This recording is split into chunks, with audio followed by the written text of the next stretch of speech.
Good afternoon. Yes, hello, Save with Crypto here. Let me just get a chart up. That'll do. Okay, right. Welcome to Save with Crypto. My name's Save with Crypto, as usual, and I'm here with Maff, who is below me today. How are you doing down there? Not bad, thank you. How does it decide, I wonder? Because it isn't to do with who joins first. Well, yeah, I don't know. It seems pretty random. I think. I don't think it is. I think it's just whoever adds whoever to the stage first, you know. You were late. I was very late, actually. Yeah, just rushing in, quickly setting things up. But yeah, so what have we got? Oh, a chart. Yeah, you brought up a chart. That's an interesting chart. So Bitcoin pumped to high heaven, didn't it? What, are we on the 1 minute there?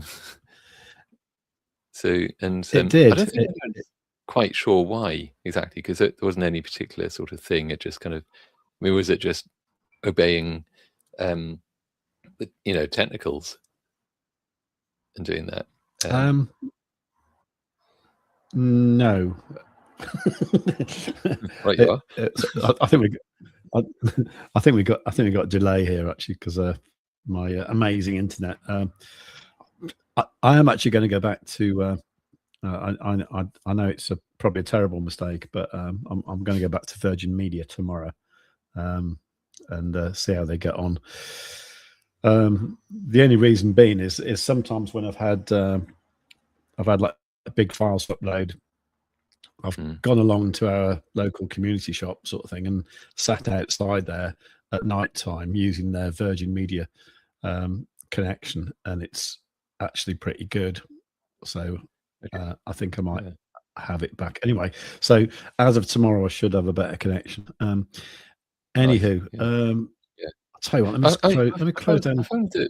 I found that Virgin Media, when I was with them, they were great as long as nothing went wrong. It's only really when stuff went wrong that they. But then I think just these companies are all as bad as each other. To be honest, it's just like, I mean, some get better customer service reports than others, but ultimately, something goes wrong with one of them, and it's still like ages without internet or ages with crappy internet.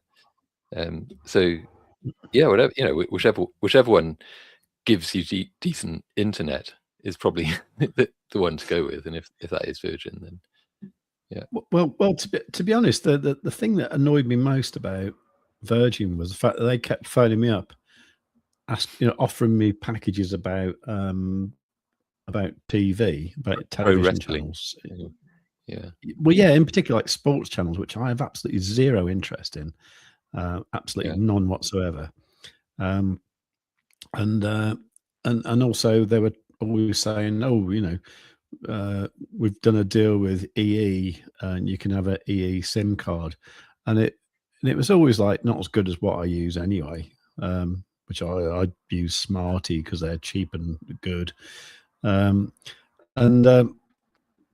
I just got really fed up with them sort of like doing all this calling me up and stuff. So that was one of the reasons I kind of left.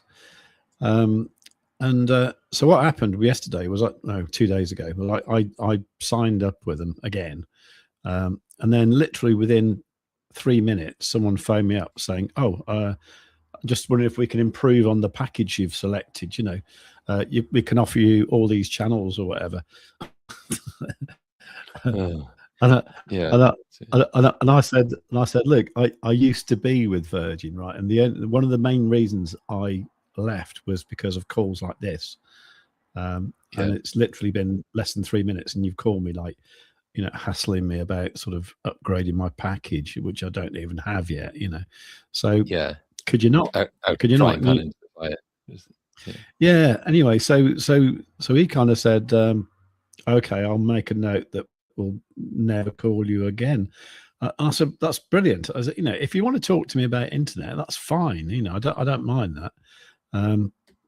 That's okay, but just don't call me about TV, because I don't watch TV. I haven't got a TV, and I'm happy with my SIM card. And so he said, okay, we'll make a note of that. So when they do call me about that, I shall say, whoever said he wouldn't do that. But anyway.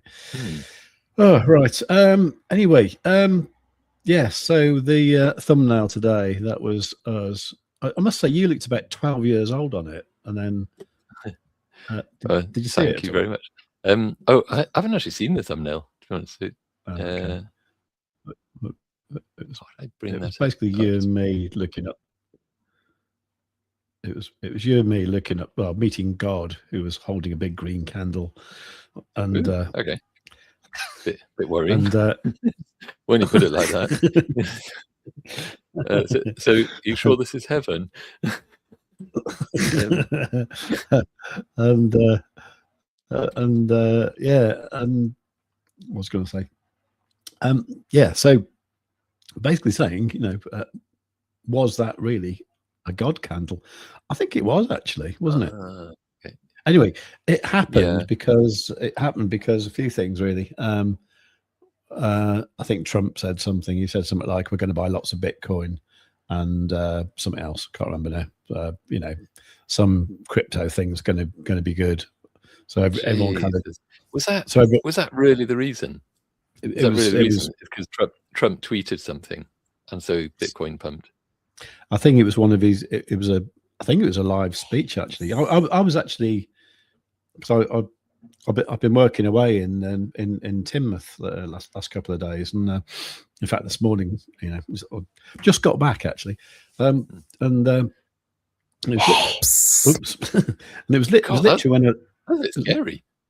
What the apes? Yeah, it was a super down on 1 hour. That's a bit demonic.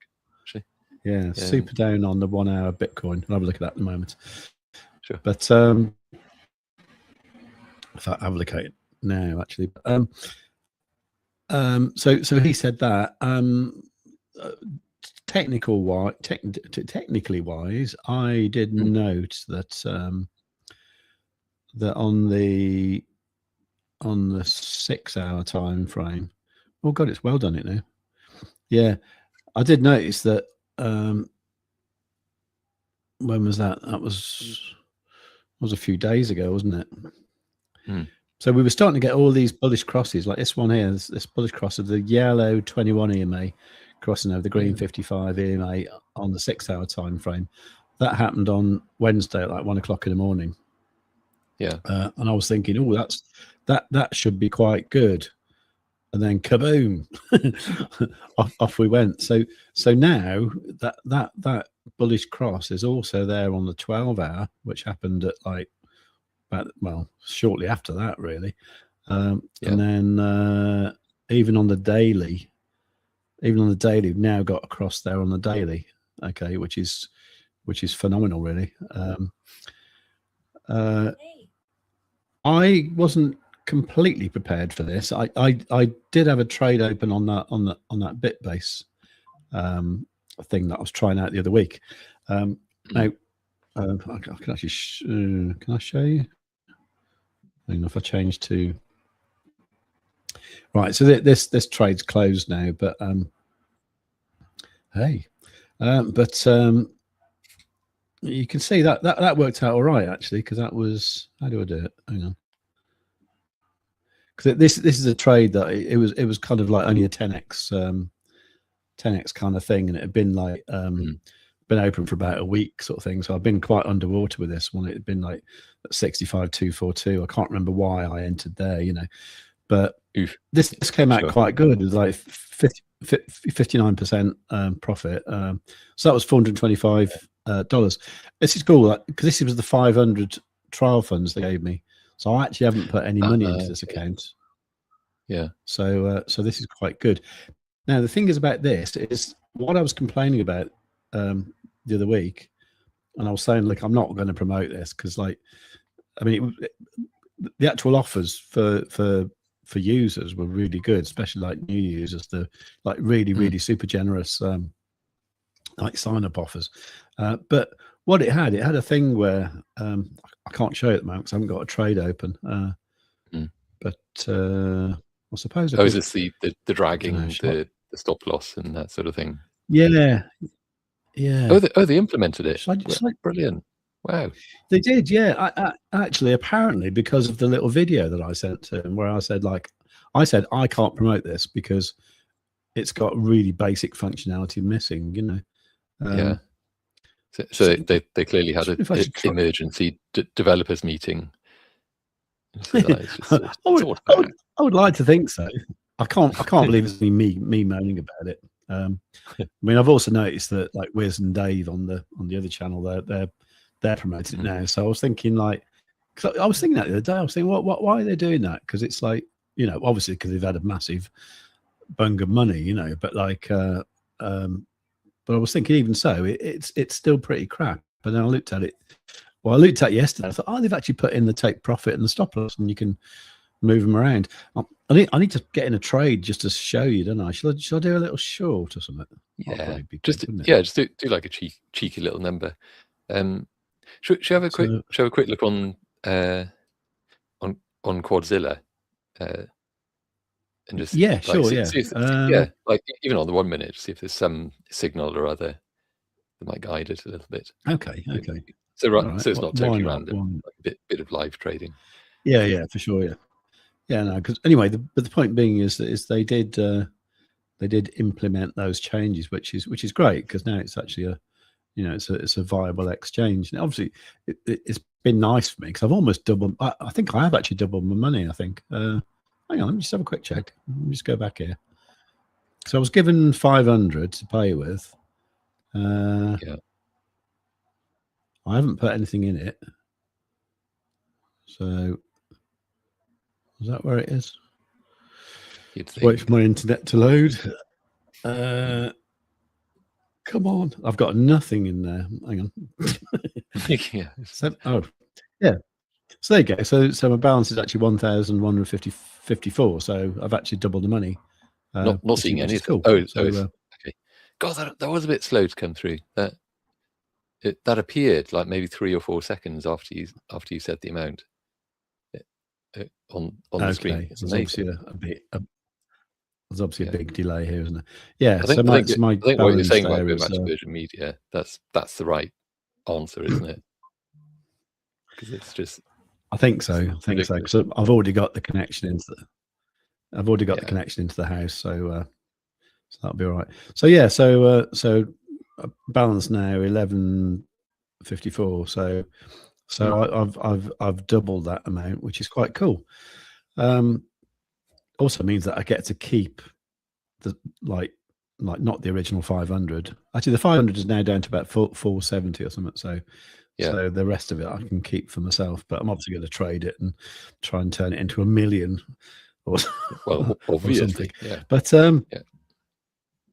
because that's what you do. Anyway, well, let's go back to the. That's like kind of it's video content, really, isn't it? How I turned my $500 account into a whatever, $300 or like $32.56 account, or preferably in the other direction. 500 to 50,000 or something like that.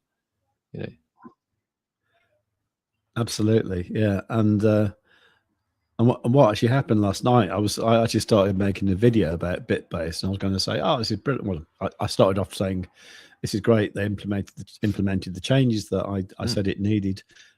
So yeah, you can quickly set a take profit and stop loss just by dragging them little thingies from your entry thing, and then once they're there, you can move them around as well, which is exactly what I wanted. So it gives it the same functionality as almost every other exchange on the planet, really. So I was actually making a video to try and sort of demonstrate that sort of last night, and I was kind of here-ish, and I kind of moved something. I accidentally closed the whole trade.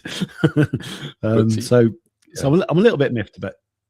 I'm a little bit miffed about that, because obviously since then it's kind of gone up another 2%, and I was on like 10x. So it would have been nicer, but anyway. I've also got a ByBit trade open that I actually posted in the Discord earlier on, which is something like 600% in profit as well, which is quite cool, because that was from 63 62,000, I think. Anyway. Okay, so Quadzilla on the 1 minute. Well, I feel like I ought to wait 5 seconds before I say anything, but okay, so what we got here, what can you see now? Well, I can see a super up, that's for sure. Oh, okay, right. It looks like a structure that's going to come down somewhat. 50x leverage is it does what he's saying. It's just got that overall kind of thing to it, isn't it? So yeah, and also those notifications I was getting were to do with this super down on the 1 hour. Having said that, we got one there, and it came down a little bit, you see, before going up a lot. Okay, right. Cheeky short then, I guess. Shall I do? Just for demo purposes. Yeah, let's do that then. So let's go back here. So I'm going to go to. It should be noted, just with an absolute minimum of TA. I barely even call that TA, to be honest. What we just did. So this could go either way, like literally. So. Yeah, the only thing certain is it will go towards the right, and the other thing is for certain is that my internet is absolute shite. As you can see, this page isn't even loading. It's come on, you can do it. I'm glad they saw fit to include the little loading animations. Yeah, I mean, yeah, I must admit, I think this might be a bit worse than some other exchanges. I've never seen this kind of thing on Bitunix, for example. This is actually quite shit, isn't it? If you had like a Bitunix side by side chart load, I imagine that would have loaded already. I think it would have done, actually. Yeah. Actually, I might have one I prepared earlier. I have, actually. Maybe that wasn't helping.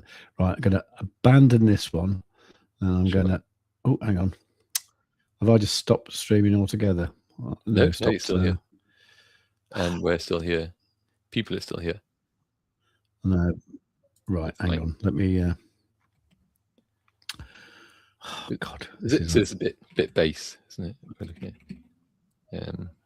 It is, yeah. So let me get based, that up again. Right. Would have been better.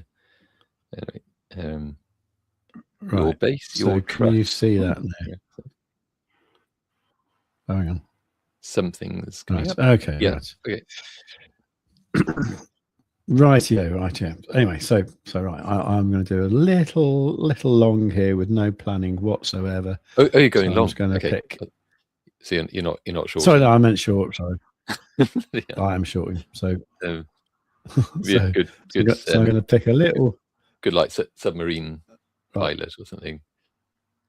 You know, right. So I'm going to go for that price there, 71.808. I'm going to do that with.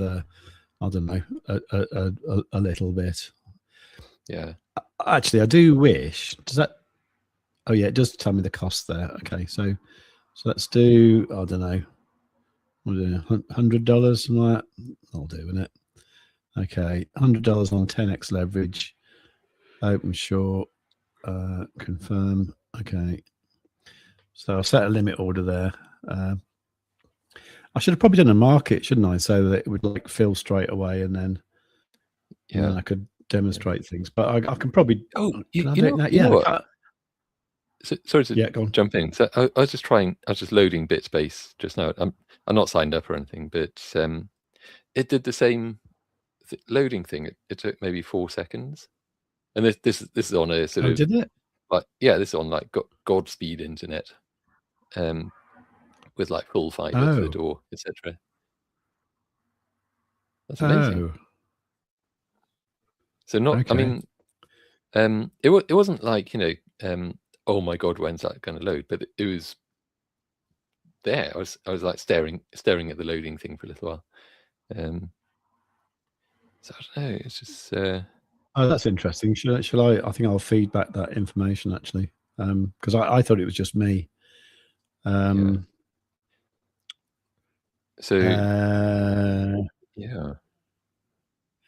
yeah. Anyway, if you do want to use this Bitbase thing, there is a link pinned in the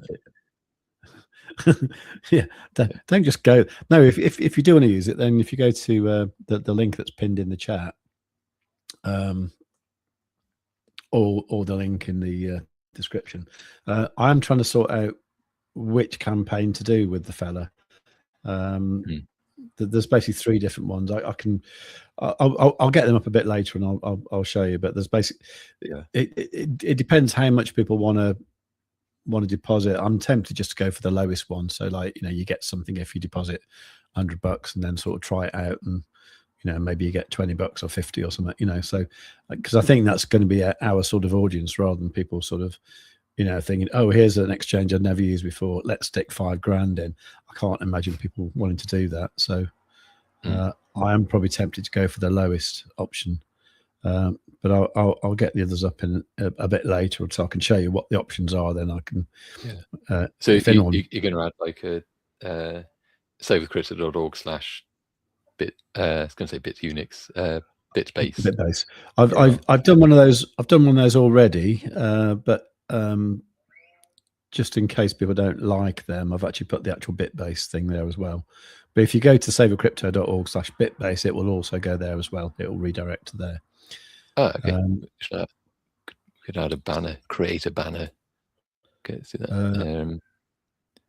Save. Oh, I see. Right. Okay. Yeah. Cool. Okay, that'd be good. That'd be nice. That'd be nice. Right. So that hasn't filled yet. Yeah, because even when I change the chart time frame. Oh, there. Oops. There you go. Ta-da. I hope I typed that right. Yeah. Is it all your base? I feel like I want to add that. Is this going to? There you go. It filled. Right. Okay. Okay. Anyway, so right. So that order filled there. Okay. So basically, what we got now, we've got this like TP and stop loss thing. So if I look, it's going up now, John Short, isn't it? But so if I want to set a take profit, I can move it down there, and then that would just set a take profit, which I'm not going to do. And then similarly, if you want to set a stop loss, you can do that, which I'm not going to do. Actually, I should do, really, shouldn't I?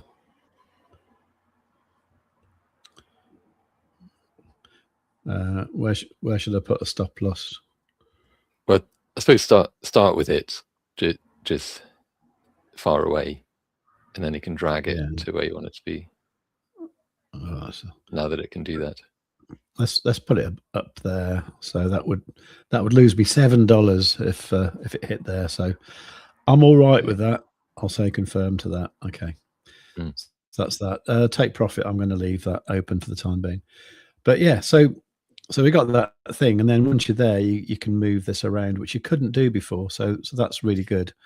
So those are the improvements that have been made, which is great. It's funny, just little things like that, but it does suddenly make an exchange a contender. It was a no starter before, wasn't it? But now suddenly it's like it's there. It's worth a look. It's worth considering because it's got just the basic functionality and things, along with everything else it's got. Let's see. Absolutely, 100%. Because I literally said, like, that. I said, like, make a really good offer for my viewers, which he did. And then I said, okay, and then get me some money to play with, and I'll test out the exchange, which he did. That was great. And then, I kind of been given $500 to play with, and I had to say, look, I can't promote this because it's just useless, and get a better job. No, and go work for Bitunix. But But anyway, but no. So what I did was I made a video about it, and I said send that to your team and get them to fix that, and then we can talk. So so anyway, these are the offers that I think I have to choose one of these. So they got this new user exclusive trade and unlock up to $5,000 worth of bonuses. So this one is basically deposit $100, transfer and hold for greater than 3 days. That's no big deal. 50 grand trading volume, that's very achievable, and that gets you $20, and then 500 gets you 50. It's a pretty generous one, going up to, like, I can't imagine anyone depositing 50 grand, but if you did, you'd get $5,000. So there's that one there. I think that's the one to go for, to be honest. The next one up is this one here, which is what do we get here? Sign up and unlock VI. You what? Sorry. I was just, sorry. Yeah. How long would he have to keep the 50 grand in there for? And then what are the restrictions around the 5 grand?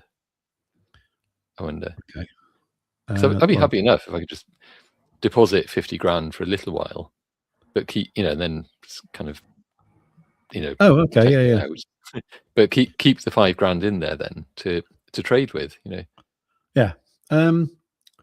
Well, I know it's kind of cheating it a bit, but no, it's not. It's not. They probably thought of it, No, it's kind of what they want you to do, So basically, you need to stick 50 grand in. You need to keep it there for more than 3 days, right? And you need to achieve a futures trading volume of 75 million. Now, so it's both of those. Yeah, you have to do. Yeah. So yeah, that's okay. Yeah, okay. Well, with 50 grand, that wouldn't take all that long. Yeah. No, I mean, bear in mind, with what was I using? I was using about 3 grand the other week, wasn't it? Sort of like, and I achieved 15 million. Yeah. So if you had 50 grand, I mean, achieving 75 million trading volume, piece of piss. You could easily do that, I think. Anyway. Yeah.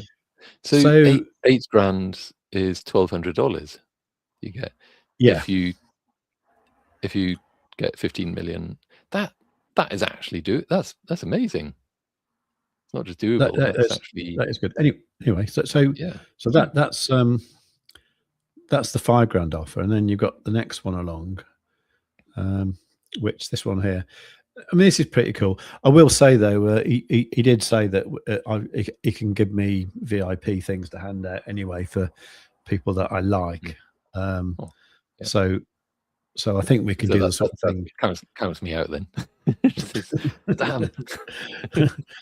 Well, I was thinking, if you're a Quadzilla user, you can have a VIP, but do you use it? Dish them out. Yeah. Have you been known to use it yourself? Anyway. Every now and again. Yeah. But yeah, this one here, new user registration, you get VIP 3 for 30 days. That's pretty good. So that's just signing up. So you get VIP 3. Yeah.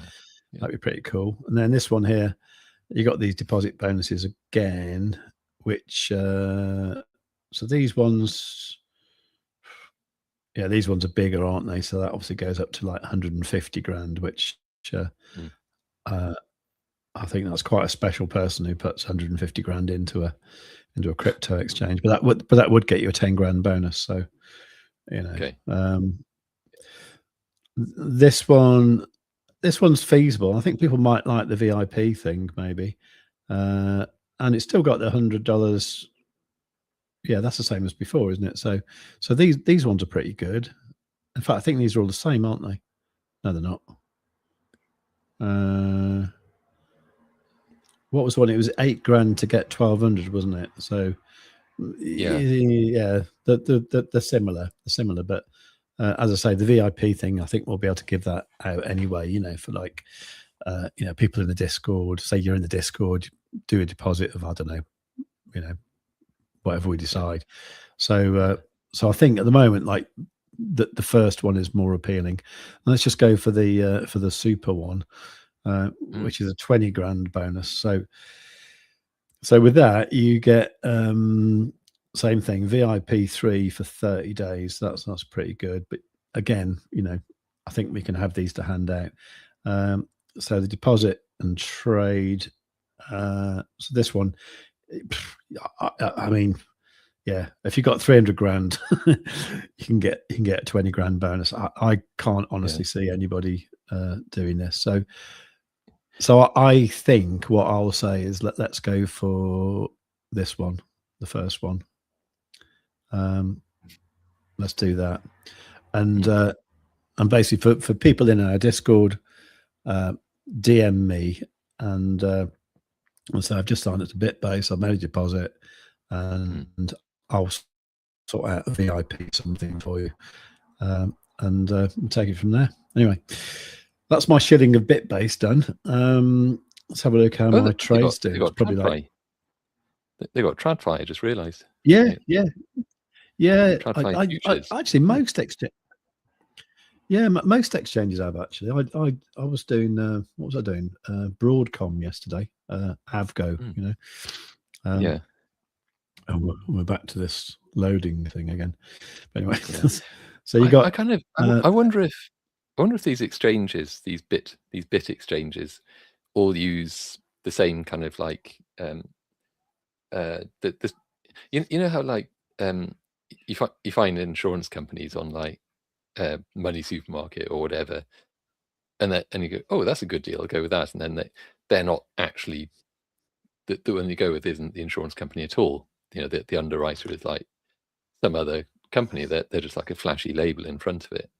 I wonder how much of that is what's going on with all these different. I mean, it doesn't matter from our point of view. I'm just curious, really, like how all of these are offering kind of TradFi and things. You know? Yeah, I believe there is quite a bit of white labeling going on. Certainly with the new ones that pop up, like that crappy one that popped up about a year ago, that BitBit Flex or something. That was I think that was a white label of something else. I can't remember now, but and yeah, they're well, they're not so good really. Bitbase have actually been around for quite a few years. Actually, it's just I've never heard of them. I think what happens with a lot of these things, they start off like being, you know, popular in the East, you know, in like, I don't know, Singapore, China, that sort of thing. And then they've discovered there's quite a market to be had over in the Western countries. So I think they started doing that. So there you go. The liquidity they have is probably genuine. Oh, you're in profit. I'm in profit. Yeah, there you go. 48 cents in profit, 0.47. We should have gone bigger. We should have gone bigger now. Never mind. But anyway, in a few minutes, you might be glad you didn't. You know. Yeah. So unless anyone's got any objections, I'm probably going to go. Oh, that one got VIP as well. This is the little one, the 10 grand one. Oh, okay. Oh, fair enough. I think that's probably a no-brainer then, because like these deposit bonuses look more like our kind of people, and I can't imagine anyone wanting to deposit more than 150 grand. So, if you want to use Bitunix, but there's always that option. Yeah, but I think this has got to be worth doing, isn't it? So, look, what we'll do, we'll do it the same as what we've done with other exchanges, right? If you deposit $500, right, and you use our link, let us know, and we'll give you a month of Quadzilla, and let you see how you like that as well. Quadzilla is our premium indicator, and if you keep trading with it, you know, we'll probably extend that. So, you know, use these exchanges. Bitbase is a bit unknown to me. We've also got links for Bitunix down below, and a few other exchanges, but Bitunix is probably my favorite non-KYC exchange. This is non-KYC as well. You don't have to prove who you are or tell them anything really. So that's cool. Wow, that's 37 minutes of shilling and exchange. That is. Should we do some comments? Good idea. Yeah, let's have a quick look. Actually, Scotty, hello. oh, this is an obvious one. I think. I was able to do the guitar riff for this on my ukulele back when I was playing it. It was a ding ding ding ding ding ding ding ding ding. So played the silver ball. Ever since I was a young boy, I played the silver ball. That's not that one. From Oh no, sorry, it is. I must have. Yeah, it's just my singing. I must have played them all. Yeah, but it's since when it gets into that sort of thing. That was more like Crazy Frog, wasn't it? Fun fact. When I lived in France, in Serre-Chevalier, in the ski resort there was a girl there who it turns out was the daughter of Roger Daltrey. And okay. Well, she said. I suppose she wouldn't have any reason to lie, would she, about that? Well, she said apparently he wasn't completely aware of it, so that they arranged to meet one day, and I mean they actually look the same. It's quite weird. Oh, okay. Yeah. Or more to the point, her eldest son looks the spitting image of Roger Daltrey, actually. Wow. But he's got an entire family that he didn't know about, I guess.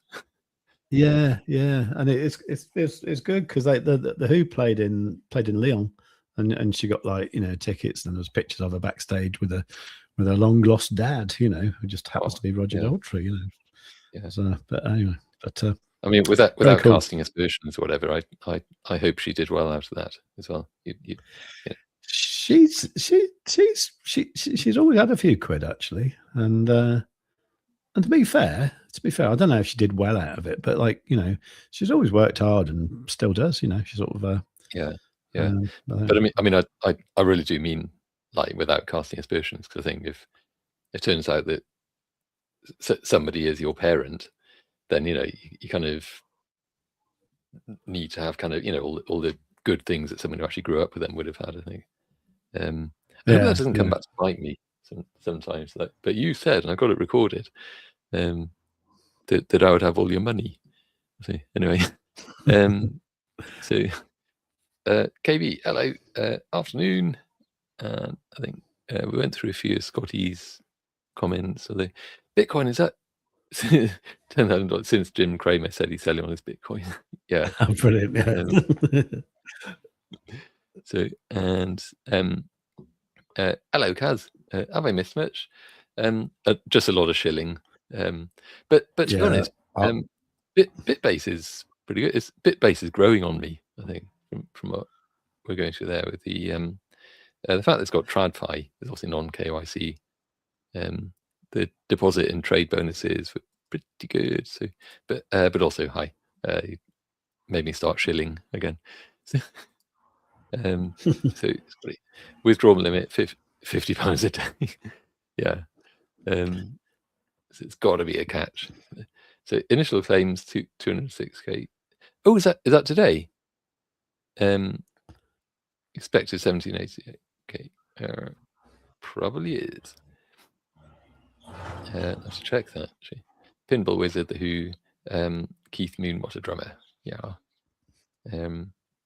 Just in, Elon Musk's X is exploring stablecoin payments for content creators as it overhauls its creator rewards program, according to CoinDesk.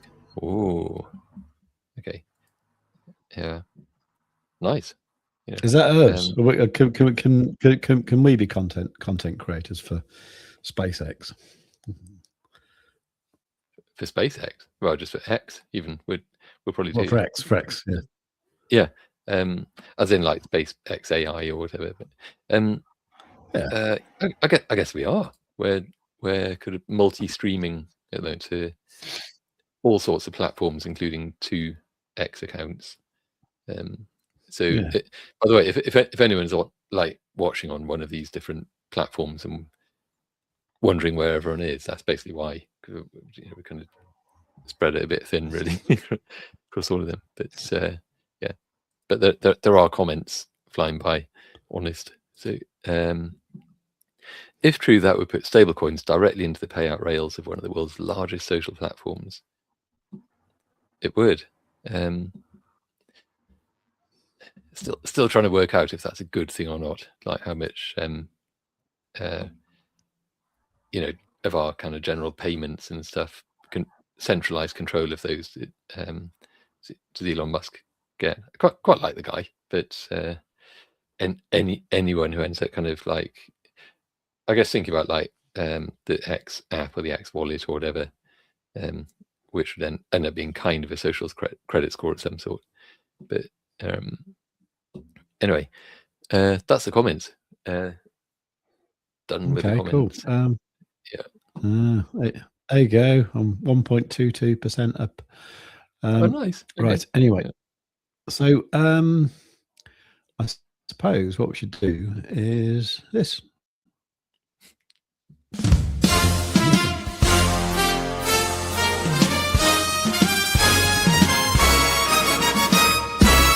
Bitcoin price is predicted for you.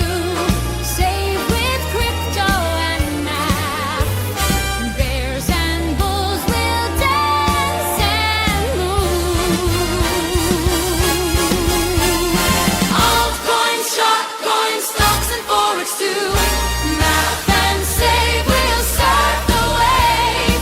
Bears and bulls will dance and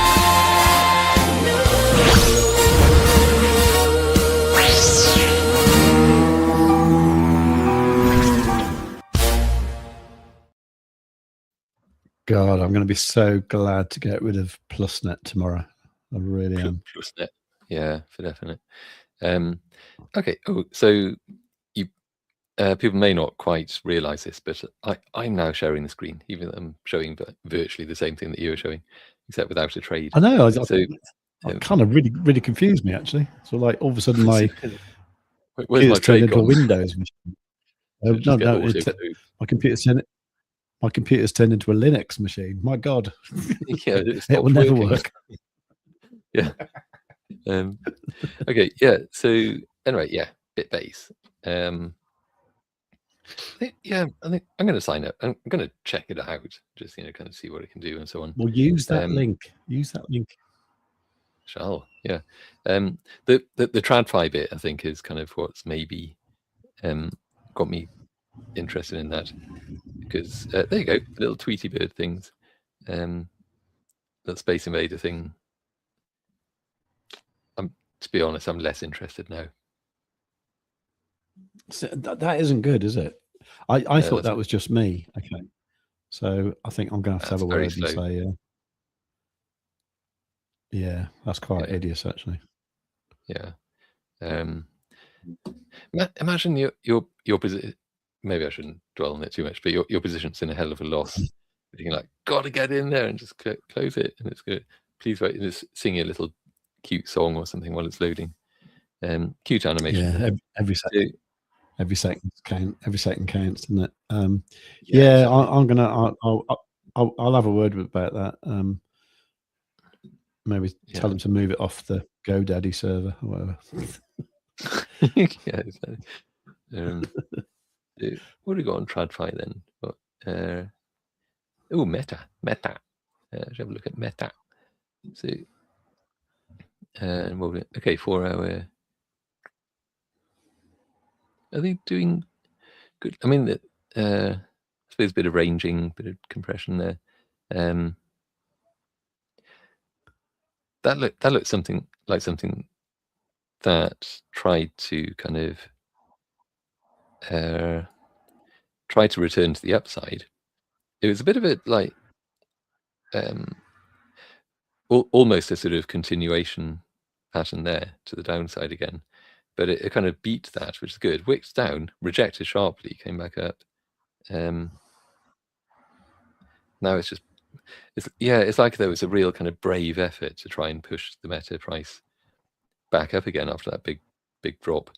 Funny that sort of coincided a bit with Bitcoin's pump.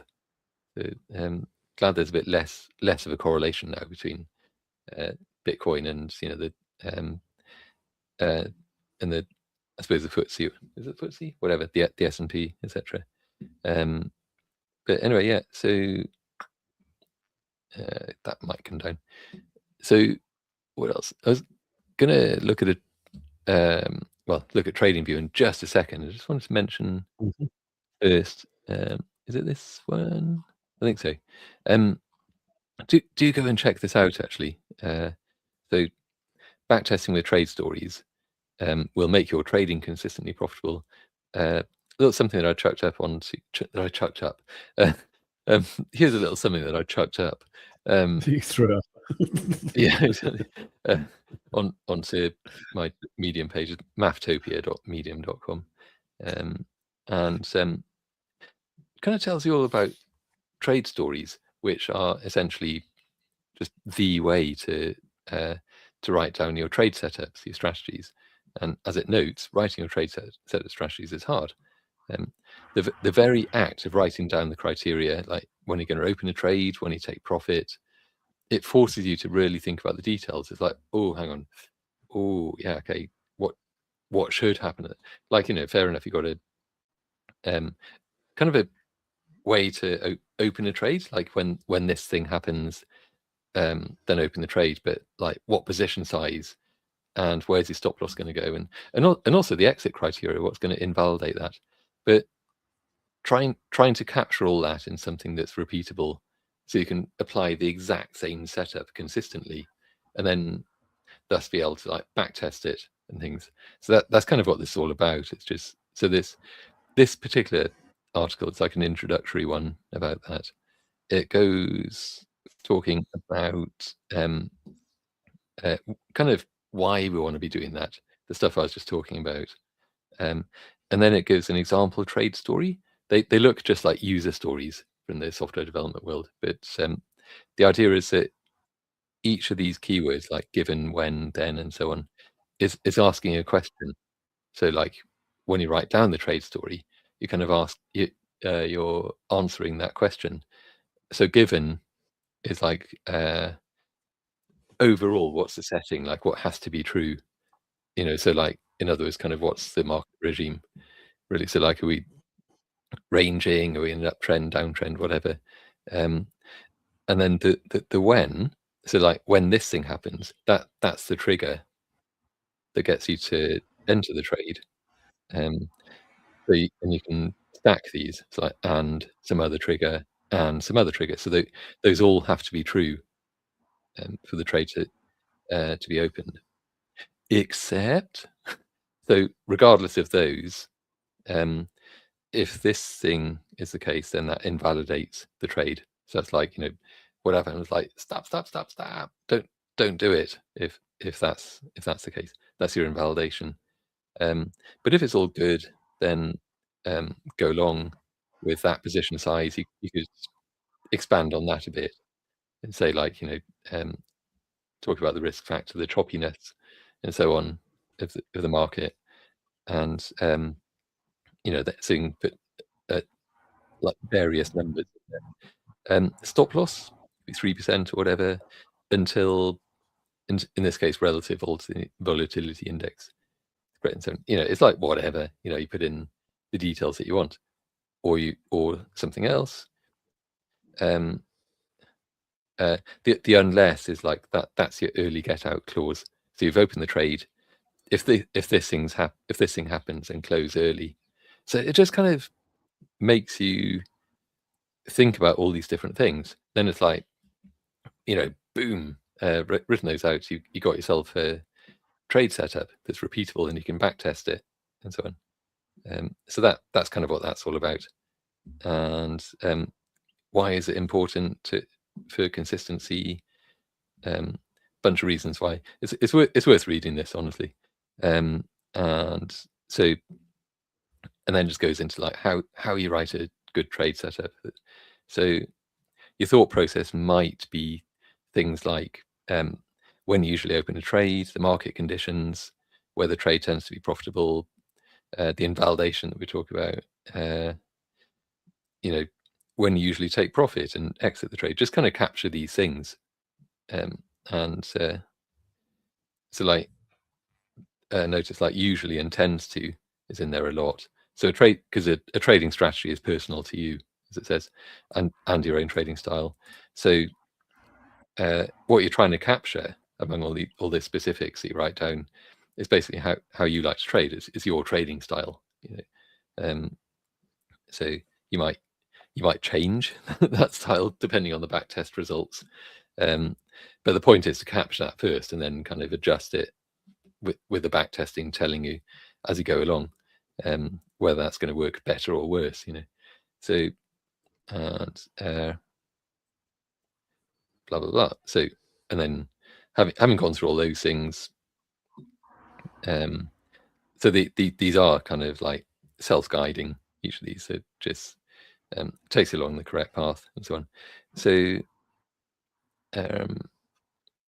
yeah, that's a much simpler trade story than the first example, but then you might add to this while you're backtesting as well. So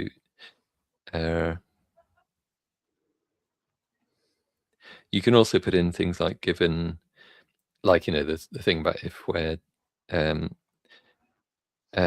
the price is ranging or trending or whatever, that. And you can also put in like specific trading times, whatever your time zone is, because let's face it, like I say, this is meant to be about how you trade. So it's one thing to backtest that, but if it's backtesting and there's a decent trade that's at 3 a.m. Your time, then obviously you're not going to be sitting there taking that trade probably, unless you've got a really unhealthy lifestyle, whatever. But hopefully you'll be asleep. So so it's worth putting that sort of thing in, like when are you typically just at the computer like trading, and have that in there, and so on. So things like that. Trade stories are the way to capture your trade setups. Did I ever create a banner for this? Probably not. I need to. So yeah, damn, I didn't. I'll create one. So then where to from here?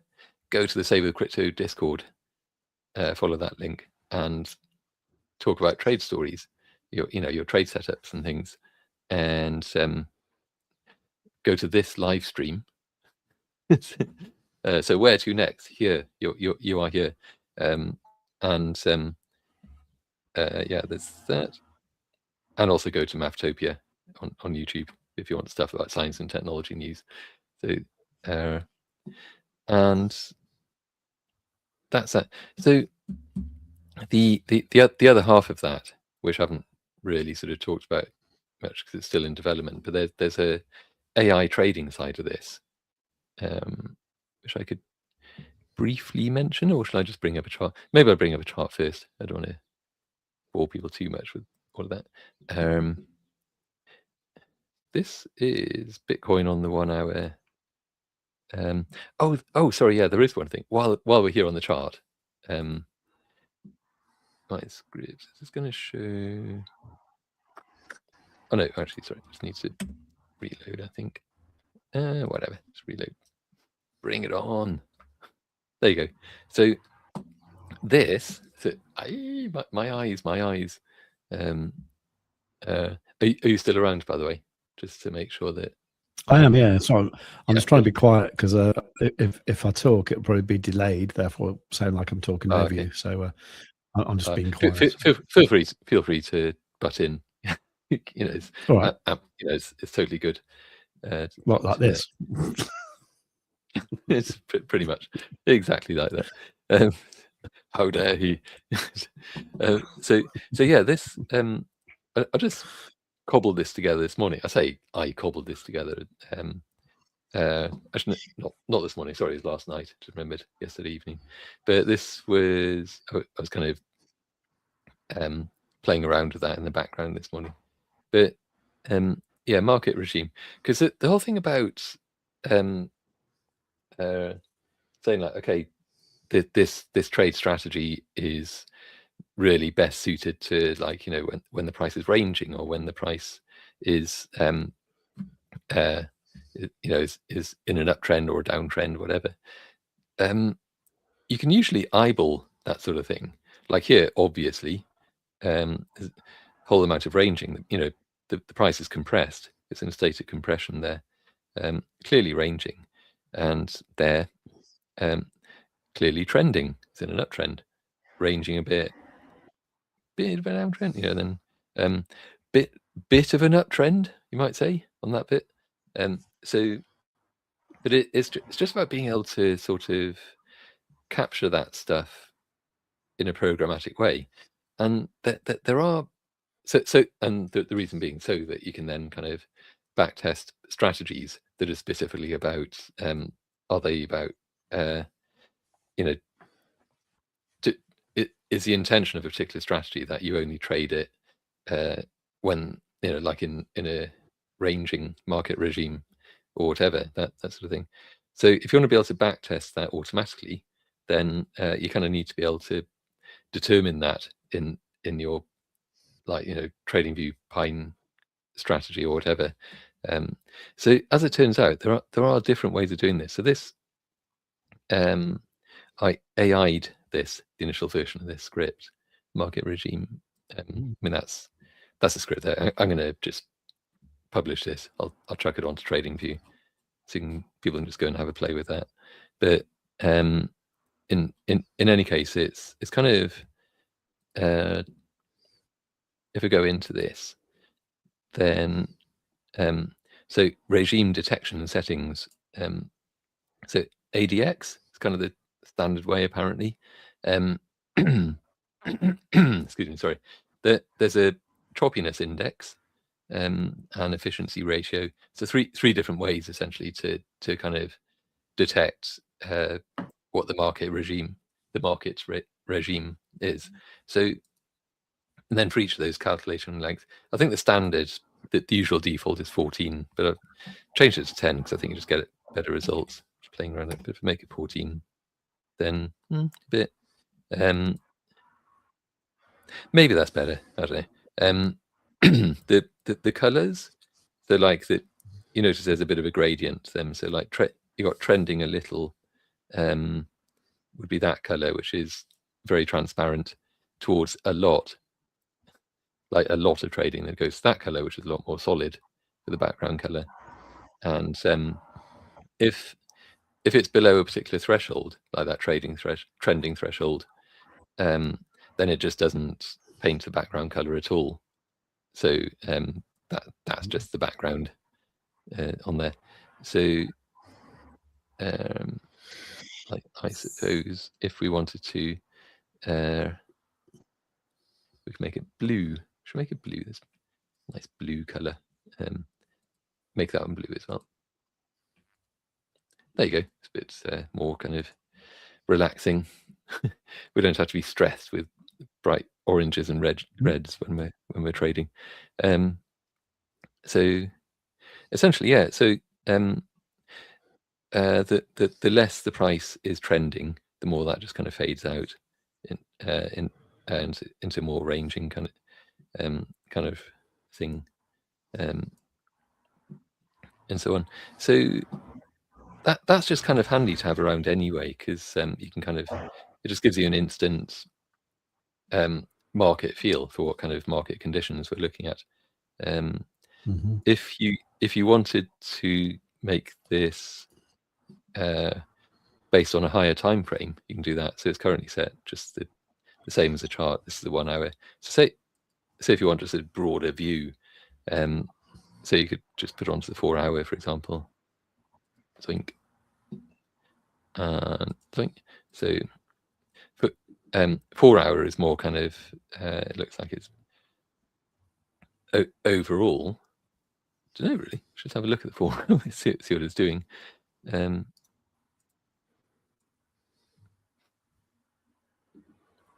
Yeah, it's. I mean, to be honest, the 4 hour is all over the place, isn't it? It's you get kind of periods of not very much happening price wise. Like if we went, because obviously Bitcoin has been in a just a fairly big range for ages, isn't it? Like if we went to the daily, and I should just switch this back to market, same as chart. There, yeah. So temporarily switch that off. So on this then, essentially, that was back to like February.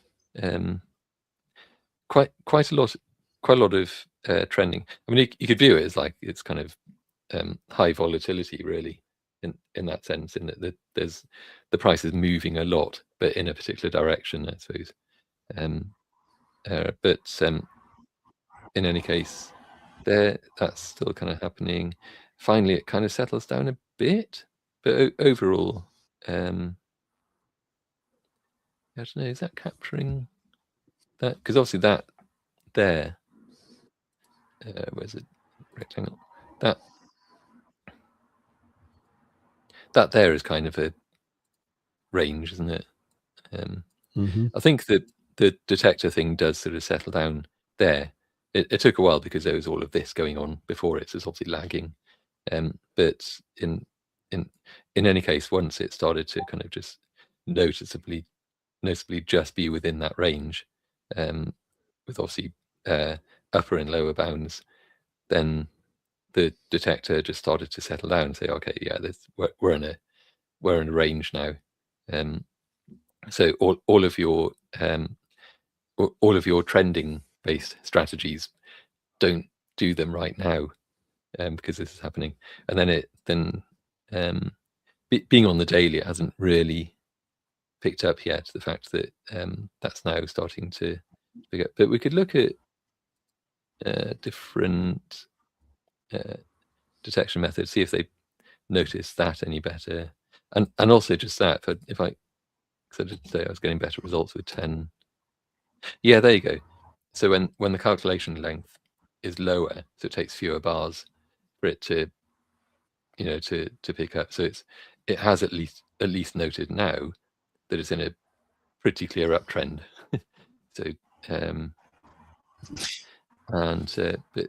so different methods like troppiness index instead picked up a bit earlier. The troppiness is quite good because it's really noting that. And in fact, it also noted here earlier that had entered a kind of just a ranging price structure thing, and there very quickly again notice that oh hey, we're in a pretty major downtrend there. At the moment, this is directionless. It doesn't say like yeah, we're uptrending, yeah, we're downtrending. But I don't think it would take too much to add that into that. So you get different. I don't know. I quite like the fact that at the moment it's just about, it's one or the other. It doesn't have to get too complicated. Because you can kind of see just looking at it which is which anyway, whether it's up or down. So efficiency ratio, the third one, also not bad in terms of detecting it. It's maybe a bit too quick to sort of say like, just ranging, trending, ranging, kind of on it. Or maybe if I ease that one back, is that any better? Yeah, okay. So the efficiency ratio on 14 seems to be a bit better there. So there's that, and yeah, that was that really. So as I say, I'll chuck that onto TradingView as just an open source thing if anyone wants to play around with that. So one of the reasons I was doing that as well was so that the AI thing that I was talking about that takes the trade stories, that essentially acts as a sort of guiding thing to sort of actually, sorry, just I was so easily distracted just reading the comments. So it's quite a good comment actually. Hope so. Maybe when it's up and running, we could have a channel chat in Discord where people put stuff they look for and say, yeah, that'd be awesome. I know it's personal, could help us share what people look at and do. Yeah, I mean, I'd be absolutely all for doing that, I think. So, hello, Space Catty. Welcome. So just a shout out for that retracement in the 4 hour. Oh, should I have a quick look? Which Quadzilla TF back on. I think he means That one. the step 3. Was that the step 3 of that, whatever it was? I think so. Let me just hide this. Yeah, because I actually set a partial take profit for that on my ByBit thing, which is the one I put in the Discord, the 600% one. Yeah. And that's bloody brilliant. Amazing. Glad you pointed that out, actually. Space Catty. Nice. So, yeah, wow. Nice. So, I mean, really, you could say from all the way back there when it started plotting, that was April, 14th of April. It was saying, oh yeah, the price is is up there. The price is gonna drop down. It'll be below for a while, and then it's going to come back up to this level. Doink. Obviously popped above a bit, but now it's kind of coming back down again. So, because the idea with these is that, especially for the bullish retracement, that the price will kind of it'll head up for a while, but then it's totally dependent on just the market's going to do what the market's going to do at that point. So the pattern itself played out kind of nicely there. So yeah, well, what is it going to do? Is it worth a quick look at the AI stuff at the moment, or is that going to be too much information too soon? I wonder. I don't know what you're going to say, so I'm kind of intrigued, but yeah. Could I have a quick look? I mean, I think what Kaz was saying about putting this into the Discord. I mean, so I think definitely people in the Discord start chatting about your trade setups and things. Should just create a banner for the thing. Give me a second.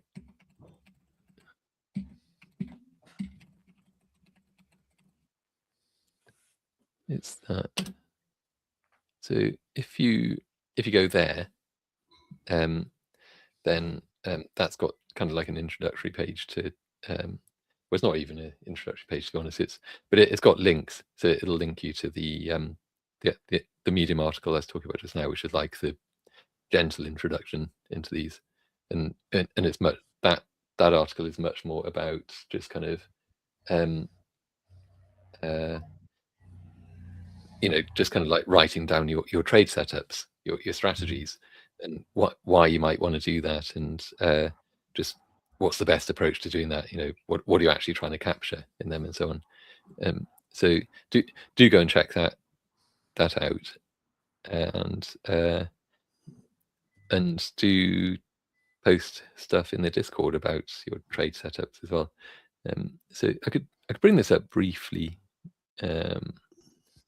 Here, is this a good one? Maybe actually, one second. I just want to capture this. Yeah, just give me a second. It's been this back. That's right. So, right, what am I going to show here?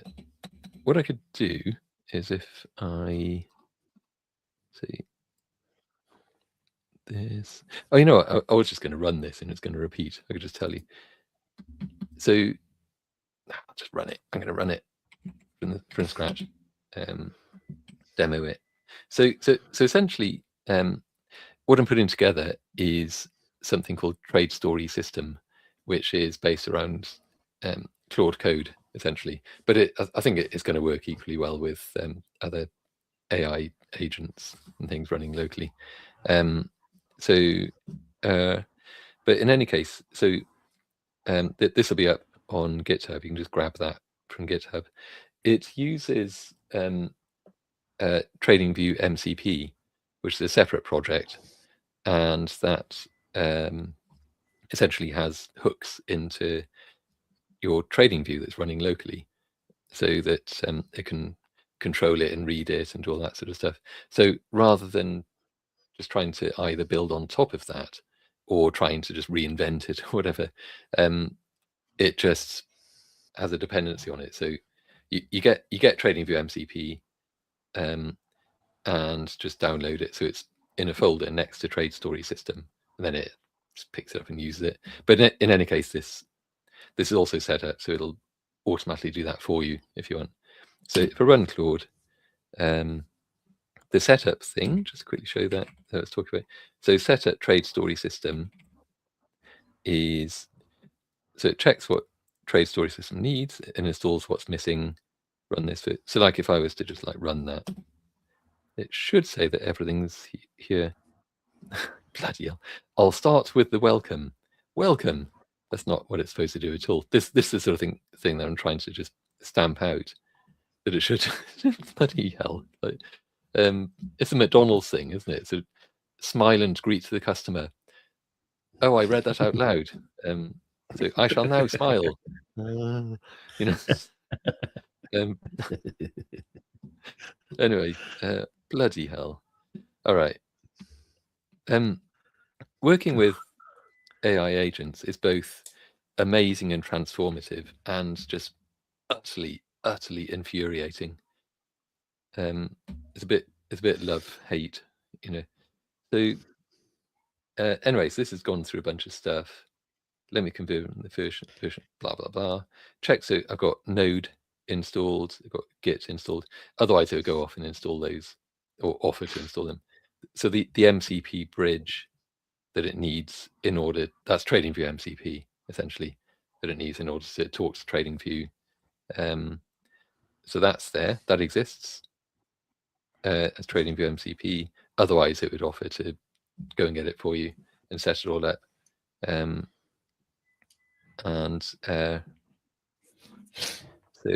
TradingView desktop connected. It's on the Bitunix chart for Bitcoin USDT, blah, blah, blah, blah. Everything is set up. You can write and check trade stories, turn one into a Pine script, and upload and backtest it on TradingView desktop, which is connected on live chart. So, and rerun that if you want to. So essentially, there's also a write story skill, which is, when I say skill, it's what Claude codes calls a command thing, like command it. I command you to write a story. So describe the strategy that you have in mind, and I'll write it up as a trade story. That was quite nice. Just have it do that stuff for you, so you don't really have to think about it particularly. That's good. So if I do that, I've now added in descriptors and things for Quadzilla, so that might just work now, I think. So try that. Write story. I'll just do that. It should ask us a bunch of questions now. I wish it was a bit faster. Anyway, write a new trade story. Tell me briefly. So at least it's not saying, I shall now ask you briefly what the setup is. Tell me briefly what the setup is. At least it's just saying, tell me briefly what the setup is. So shall I zoom in a bit? Just realise it's probably a bit kind of... Yeah, might be an idea. Just looking at the Space Cat saying here, is it paid, the TradingView bridge? No, that's free, isn't it? The MCP. Totally free. Yeah. So the TradingView bridge is by someone else, and that's just there on GitHub. It's at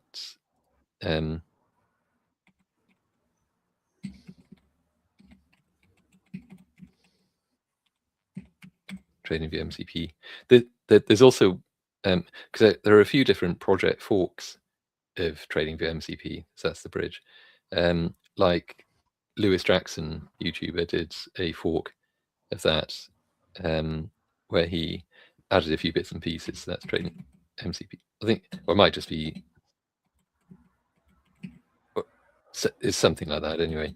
It's got Jackson in the name somewhere. But in any case, this supports that as well. So like if you want to use one or the other or some other, it's fine. I actually had to do a little patch for trading with MCP as well, to fix something to make it work properly. Right. So, but someone committed or like pushed a fix to, or like a proposed fix to the project, the trading with MCP project, but they haven't actually merged that into the main thing yet. But in fact, there were two fixes that I had to add in. They exist as two separate and differently coded sort of changes in the same file, which is why I think they haven't merged in one or the other, because they kind of trip over each other a bit. But so this has a local pine.js file, that this just patches on top, which has both fixes done in a way that they both work. Anyway, that's sorry, too much detail. Oh yeah, tell me briefly what the setup is, or if you prefer, you can just get it to ask you. So it's like, yeah, ask me. Or we could just say initially, I'm going to use Quadzilla TF specifically. They've got the plots and things, and to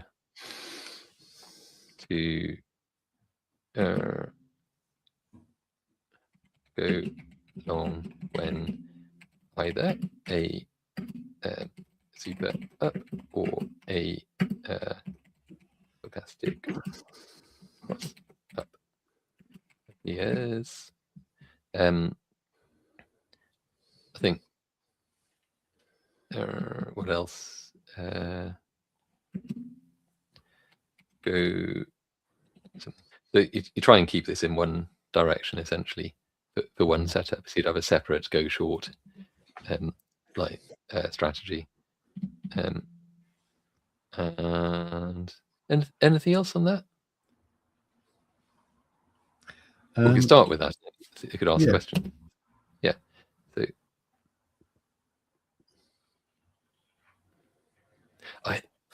this is live testing. I haven't actually tested this, so I don't quite know how it's going to handle this at the moment.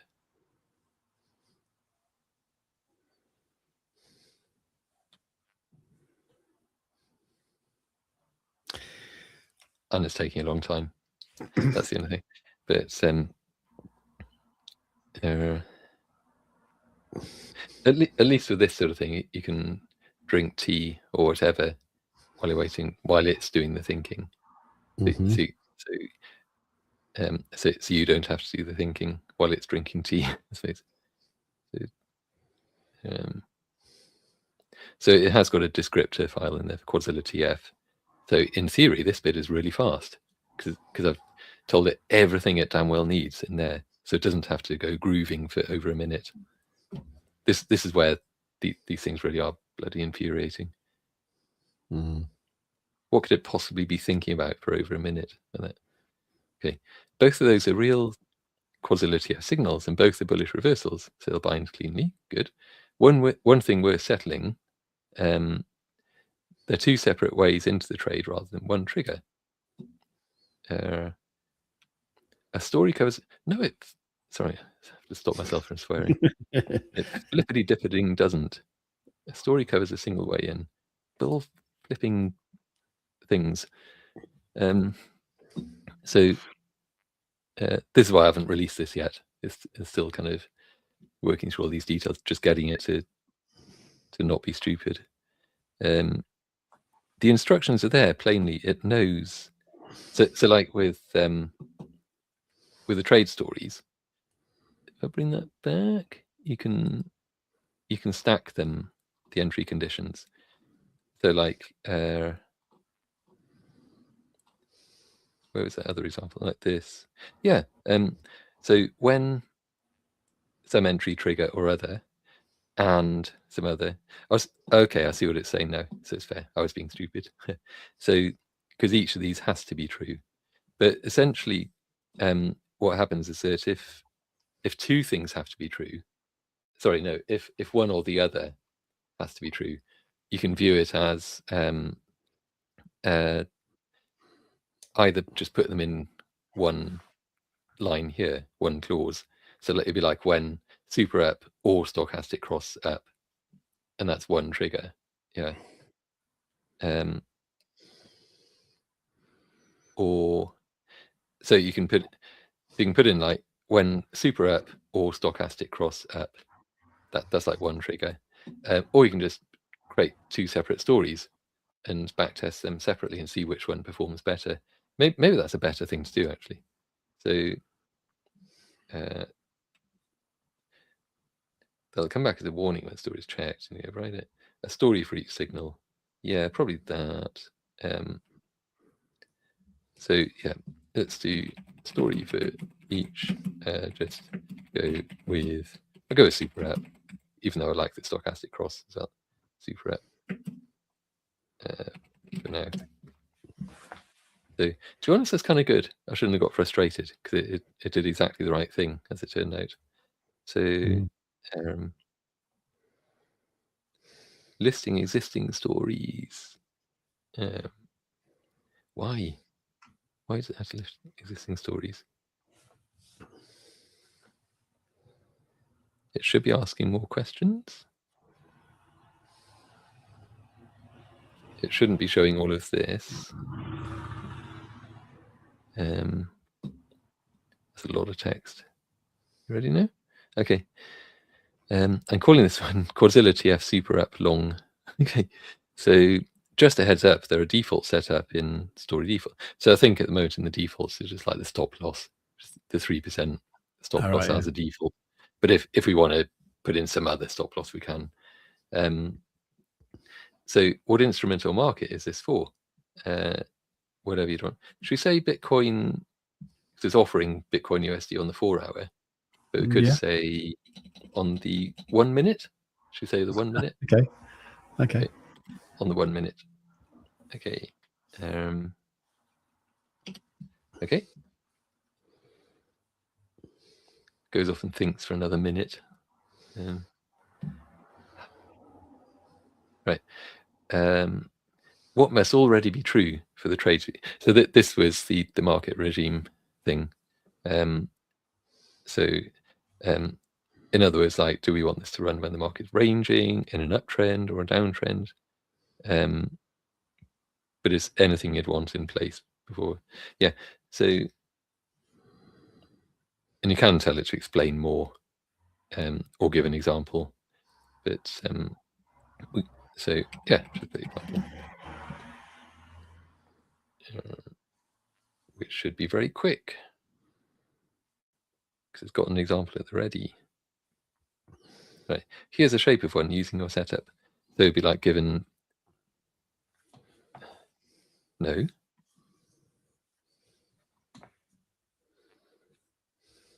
That's a very wrong example. Just a second. There's an example story in here. Is this example wrong? No, given price regime on 4 hour and 1 day charts are both ranging, blah. So it's quite specific. That's about the regime. It's picked up a trigger like the when something happens, as is the example for given. So that's very, very wrong. I have to fix that. So all right. Any market regime. If I put in like why are you telling me about price moves for the overall market regime, it would be like, you're right, I was wrong to offer that example, blah blah blah. You do to the traditional AI tango or whatever. Anyway, any market regime, let's put that.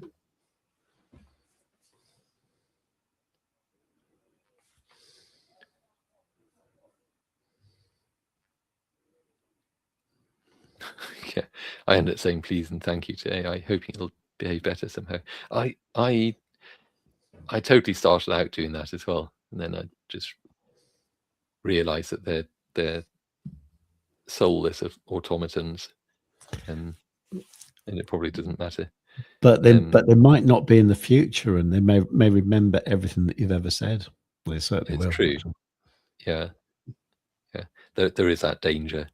But you could say the same thing about cockroaches.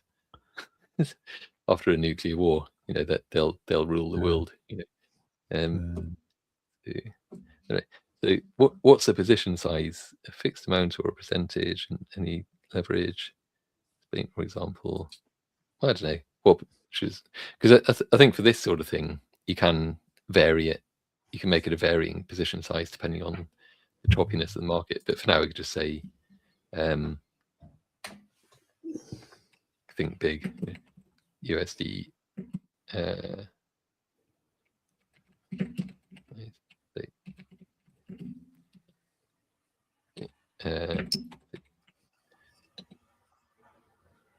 Size 10x. I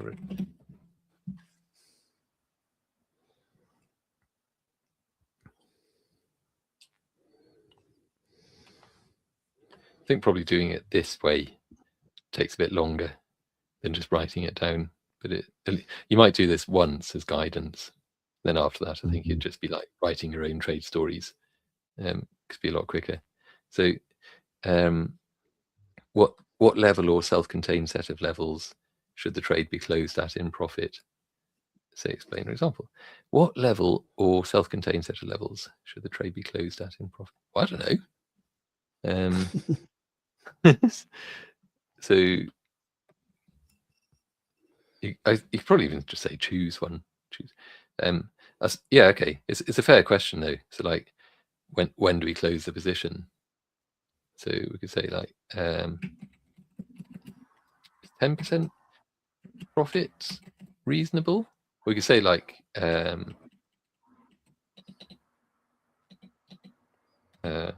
take 50. How do you say it? Close 50% of size.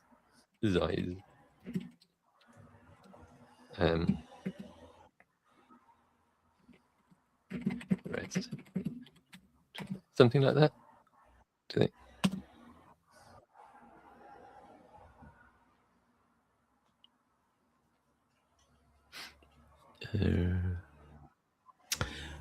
Gonna get market open any second now, by the way. Oh, let's bring that up. Just thought it'll still be doing its silly thinking when we come back. Let's head to the all important 1 minute for this. Well, it's been doing some great 1 minute stuff just recently. There you go. You're right. So I mean that one's amazing. Just, there you go. I haven't got normal Quadzilla. Yeah, let's bring that up.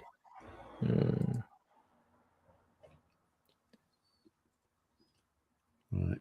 So I just added a bit to my Bitcoin trade, ByBit trade on that dump there. Oh, my Bitbase one, that should be in profit now, shouldn't it? Oh, look at that! Wow. Right.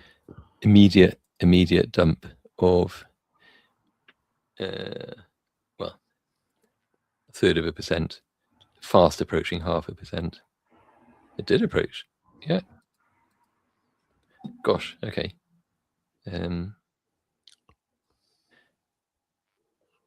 Wasn't this? Oh no, that was from some time ago. Okay.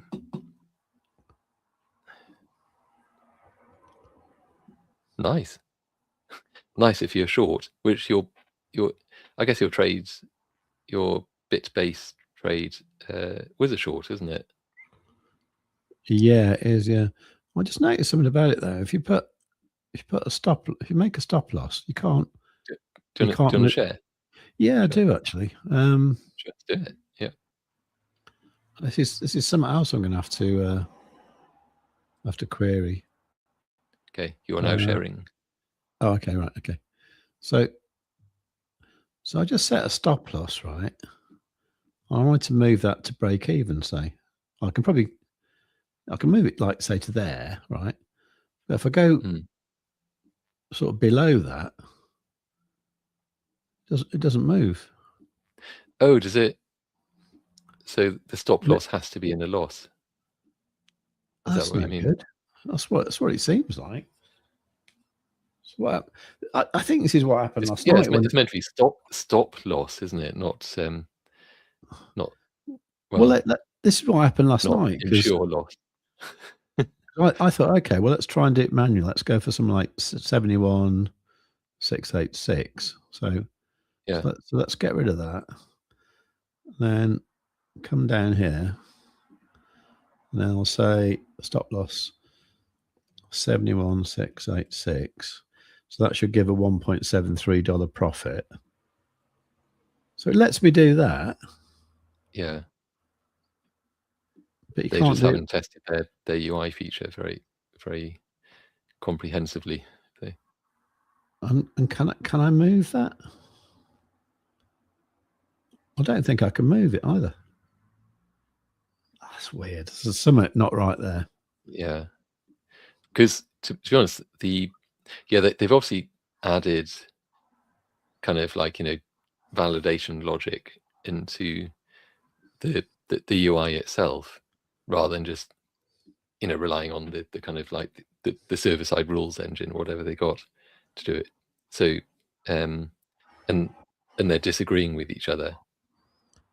So because they absolutely shouldn't have any of that logic or those checks in the UI itself at all. That's just totally rely on the moving server side of it. That's not moving at all, is it? No. They should totally in the UI just they should allow you to drag it to anywhere you want, and then the server side just rejects it. It says like, no, you can't do that. So it kind of. But if I cancel that, if I cancel that now, right, and then I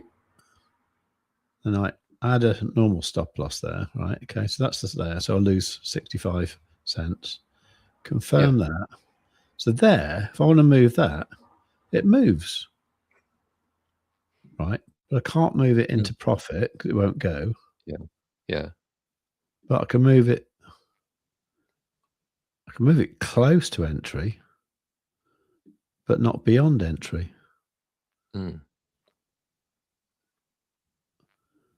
But if I cancel it, so what happens if I make? Let's put a stop loss at 71,921. Let's see if I can move that. Sure.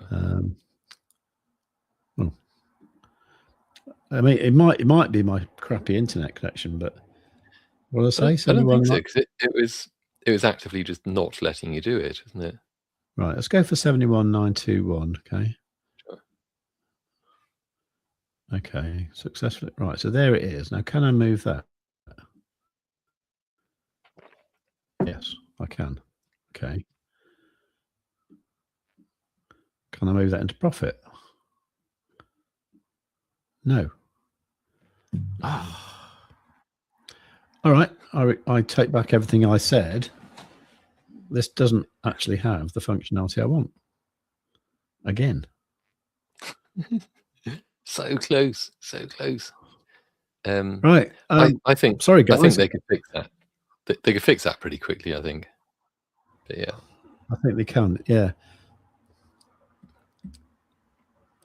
So I just think have I shown this clearly enough to sort of send them a segment of this live stream and say that that's what's going on, and it's not good I think enough. so. But if you mention or include a mention that that by rights there really shouldn't be any kind of checking of business rules in the UI code itself, probably like in the JavaScript or whatever, because all of that stuff should be server side, where it has this rules engine and things. Otherwise they're going to end up disagreeing like it does here.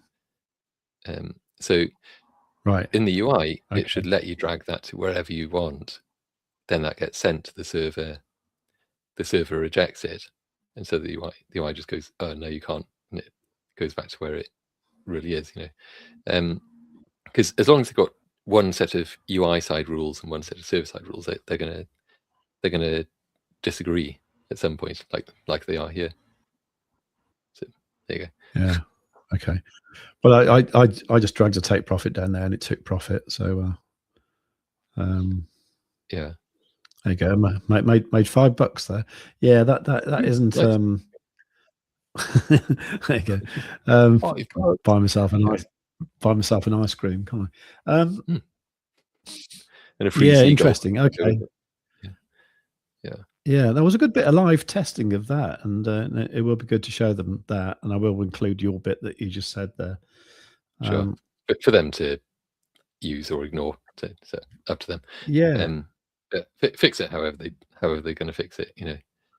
But yeah, that yeah, it's a bit frustrating when the UI actually just doesn't let you do something that you know it should be allowing you to do. So, absolutely. yeah. So, I'm just looking yeah, at okay. what Bitcoin's doing at the moment. I mean, can I bring the can I share again? Yeah, of course. Yeah, I've given up with that. Sure. Well, I mean, you made a nice little profit. So, I was just thinking these. I actually really like these the CAS crosses, the stochastic crosses, because they essentially what they do is given the stochastic oscillator down here, which is part of Quadzilla, when the fastest moving of the 4 stochastics crosses above the white line, which is the weighted average, the slower moving one, then, and it happens down here in oversold, like below 20, then it's kind of a go long situation, and each time. So it shows up as these kind of like yellow marker tab things on the price chart. So like you can see that one showed up there because that happened, price went up. This one showed it there because similar thing happened there, price went up. And it also happened here like 1 bar earlier than the usual super up signal that we have on there. And that seems to happen quite a lot. These do show up sooner. They're not as reliable as the super ups or the super downs in the other direction, but reliable enough, you know. And as I say, you get a much more of like an early warning as well that's going to happen. I mean that's one to the downside with a blue kind of tab thing. So you got some downside move there. Came up again, but then certainly did carry on to the downside. And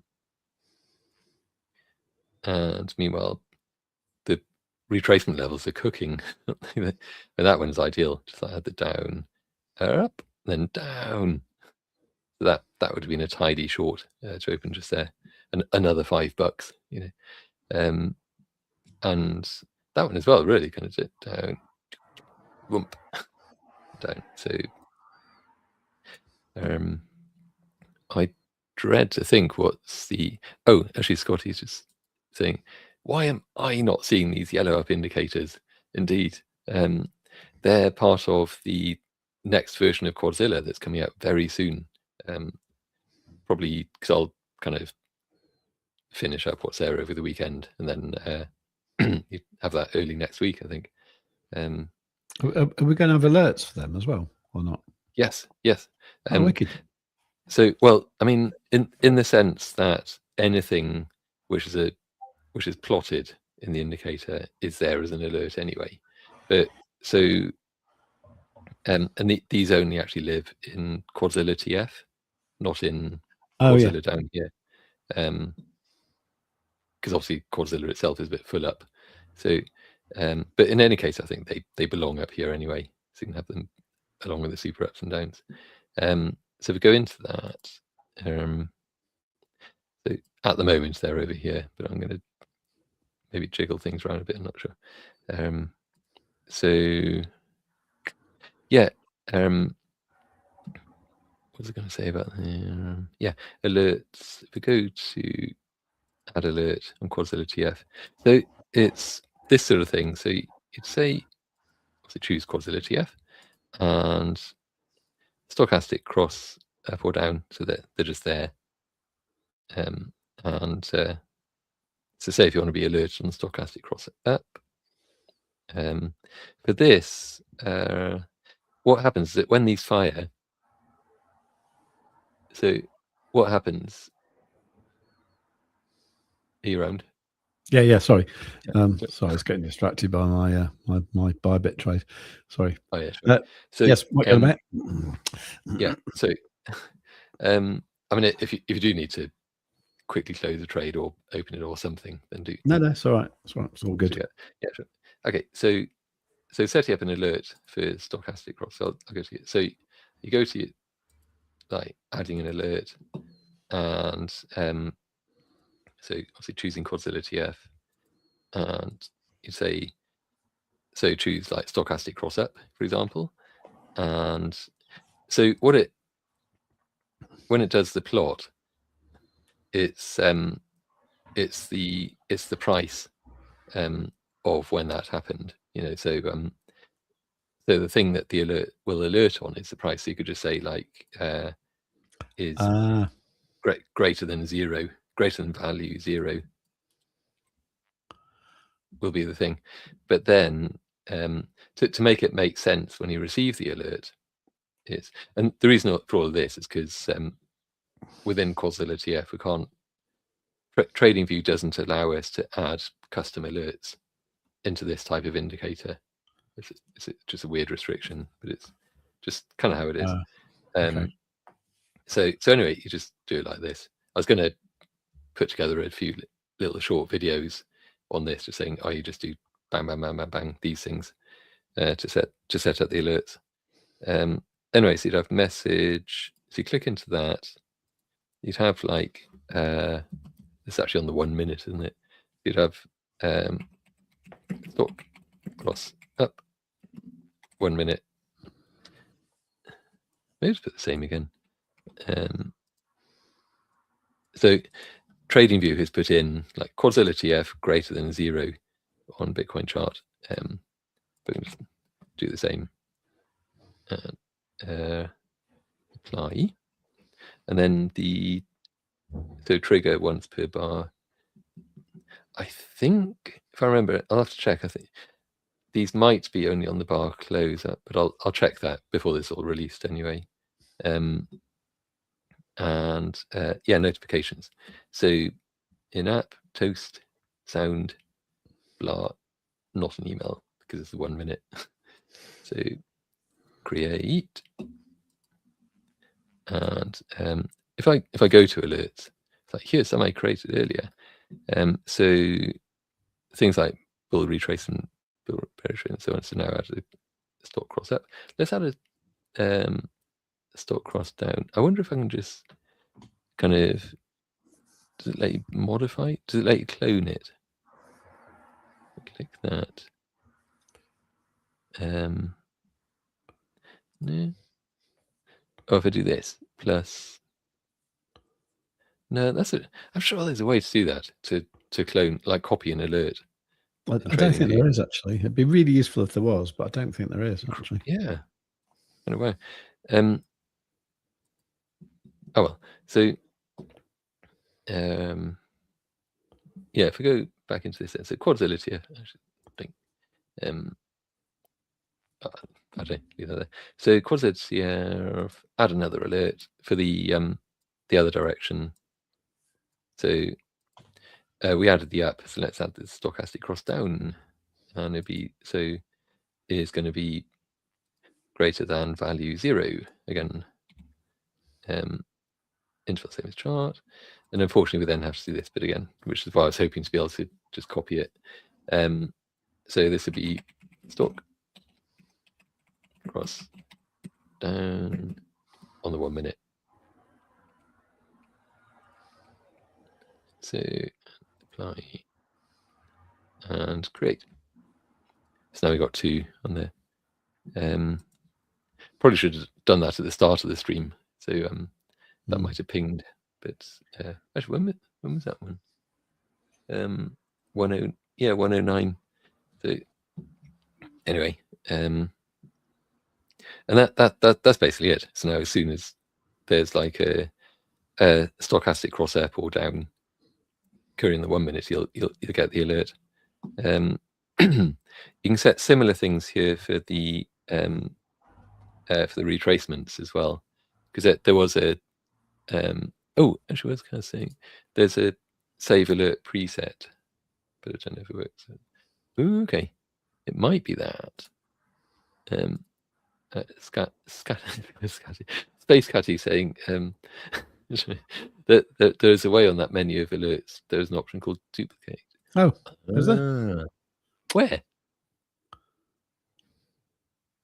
Is it on that one? Oh, you right click on it. Oh, the magic of the right click. Okay, clone. There you go. Yeah, that's the one you're talking about, isn't it? I think. Oh, well done. Never knew that. Brill. Yeah. Nice. Good to know. Now, which one was which? I guess it's either, isn't it? Because they're both clones. Oh, yeah. Nice one. Thank you. Got 2 downs now. Yeah, nice. So, delete one of them. So this one then, because this is slightly different. So for the retracements, added in a thing for those. So Quadzilla TF again. If I go to here, you've got like bear retracement started, bull retracement started, and retracement hit, because this is kind of requested in the Discord. So with this one, was it Teamwork? I think who was asking for this. Can't quite remember. And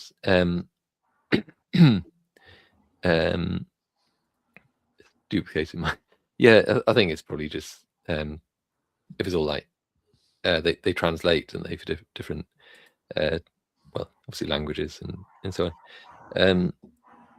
So yeah, there was a request that basically to get an alert when a retracement level is hit, which would be quite kind of a useful thing, because up until now, I mean, there's kind of been a way to do it, but you would have had to set up an alert for every single one of these plot series, and you don't want to do that. That's crazy. So instead, this has just got a it's basically a plot series that isn't being drawn, but it's kind of there, called retracement hit. So if I choose that, so okay, the way that you set this one up is you go, because you're interested in what the price is doing for this one, rather than like a signal has appeared. So this is like, so you choose when the price is doing this specific thing.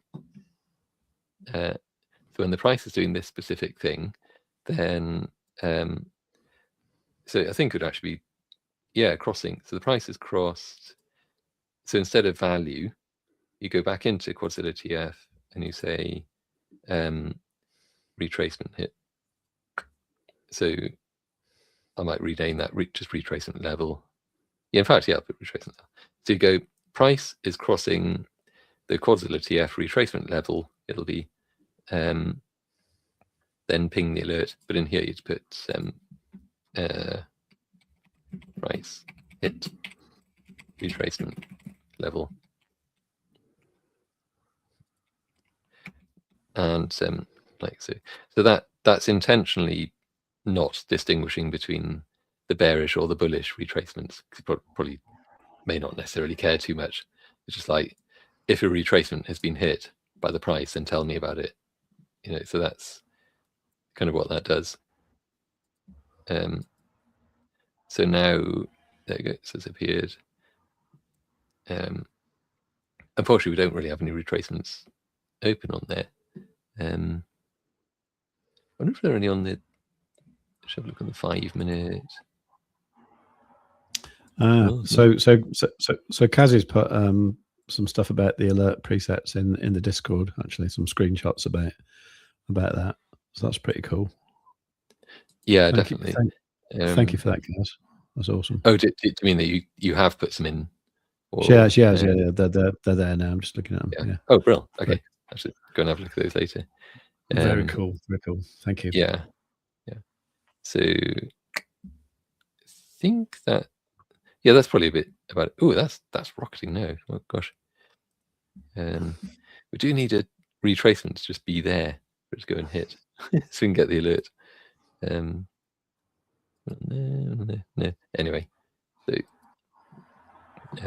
kind of a handy thing. So just it'll be a bit easier to set that sort of alert in the next version.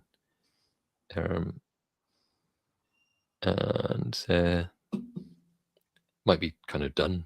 Been going for nearly 2 hours. Yeah. No, it's been a bit epic actually. Sort of. Yeah. Thank you for all that. And yeah, I'm gonna have a word with the Bitbase man actually.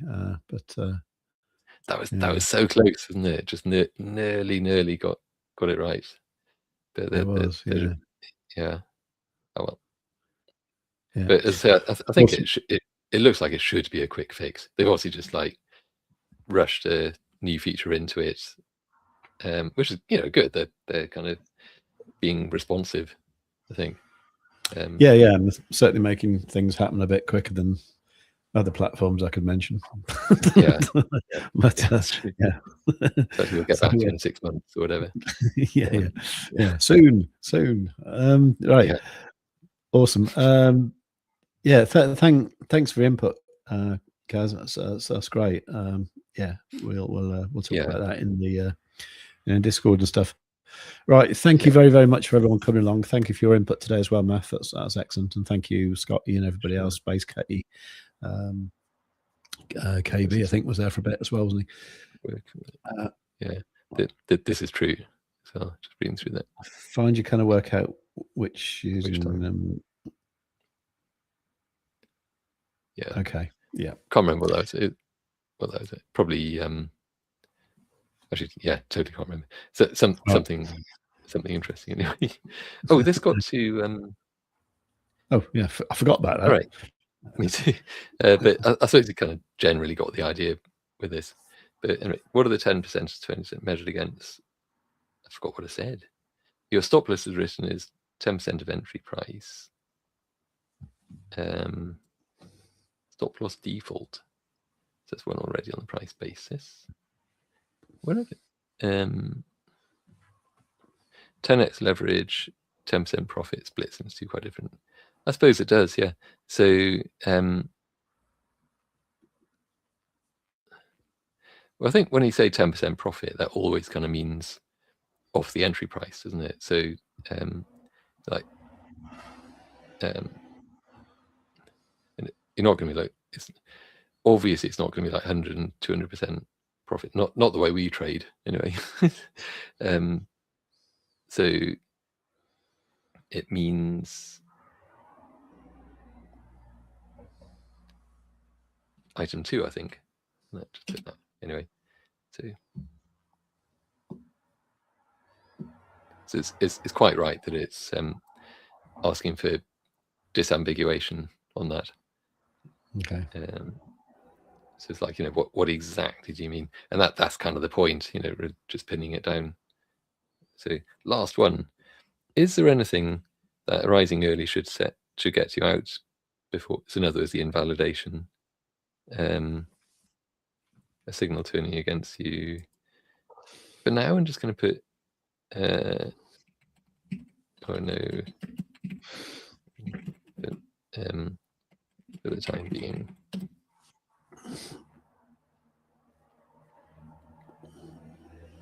I really wanted to just write the damn story. Yeah.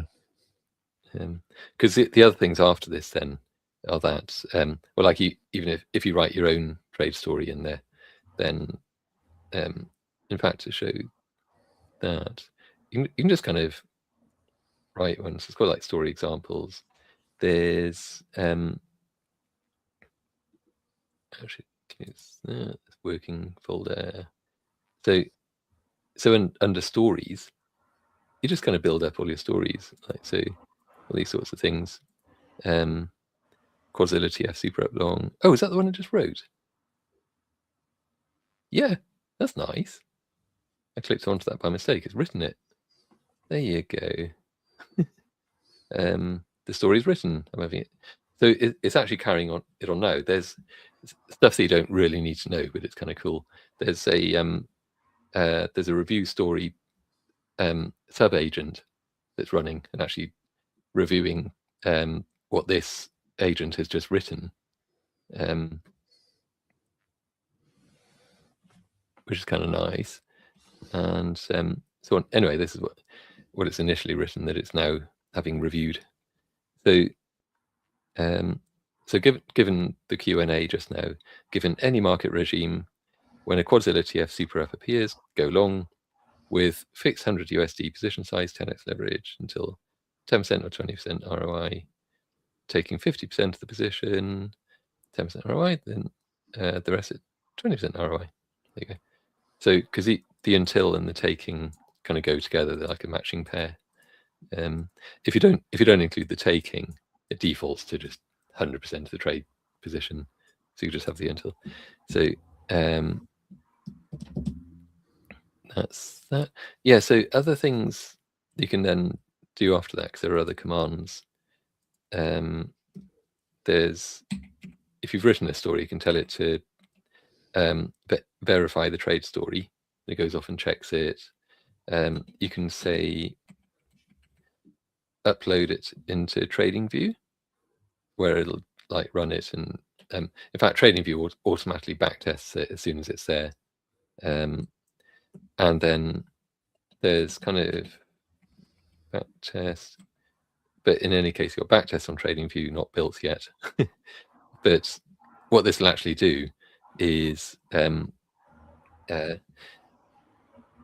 it'll kind of ping TradingView into just kind of doing that, and then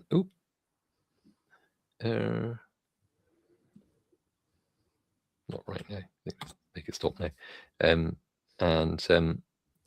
it'll download the results of the backtesting, and then from there you'll be able to kind of like push it into a Google Sheets spreadsheet, for example, and so you could then essentially go into here and just kind of make little tweaks to your trade story, adding conditions and things, and then it'll just automatically kind of go and run the backtest on that, download that, put it into another tab or another row in your spreadsheet, or however you want to do it, really, and so on. So it'll just kind of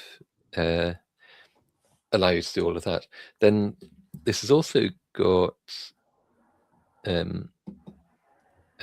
platforms, I think. So the DSL is the thing that actually defines the trade stories language and so on.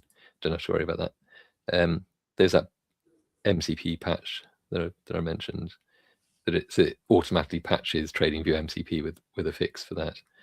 And so platforms TradingView is one. That's where it also tells you all about, or tells the AI agent all about Quadzilla in this case. It'd be great to have like Stonksy in there as well. So if somebody wanted to write a backtested strategy based on Stonksy, then they, that could be described in here as well. Like, so where to look for in TradingView, or where the AI thing should look for in TradingView to get what it needs from the Stonksy data and so on. There's also and the platforms. So something that isn't there yet, but will be there pretty soon, is exchanges.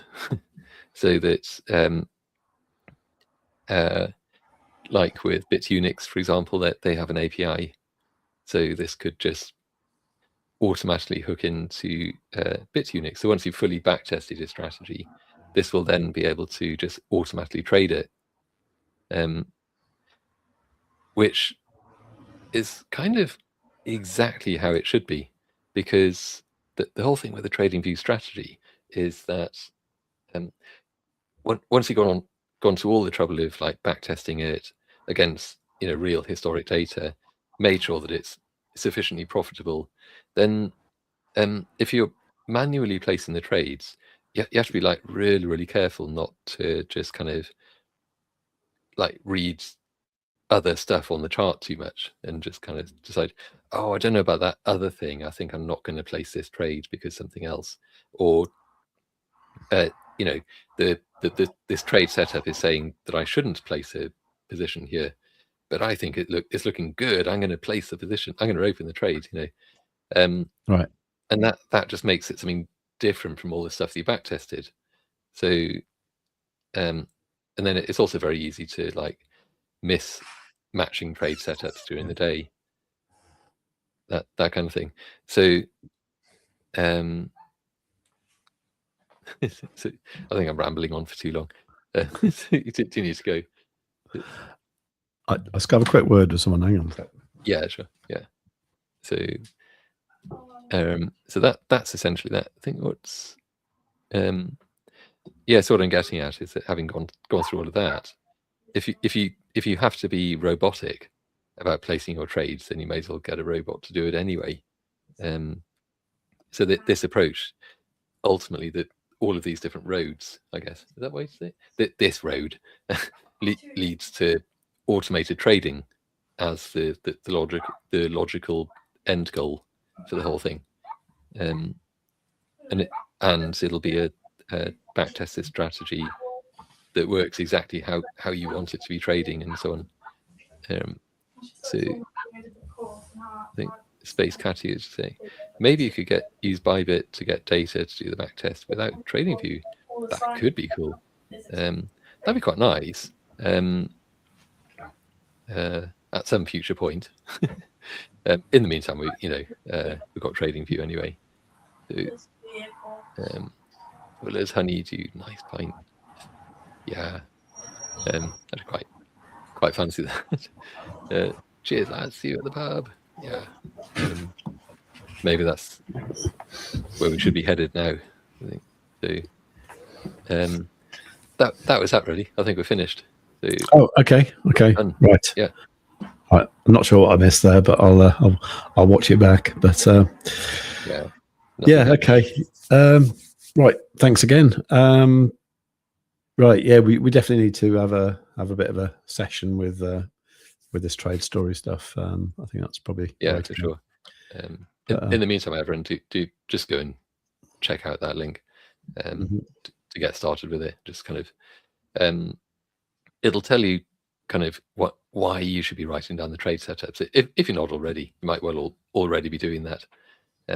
But if you are already, this is a very nice way to be writing them down because it captures all the things that maybe you should be thinking about. So, yeah, done.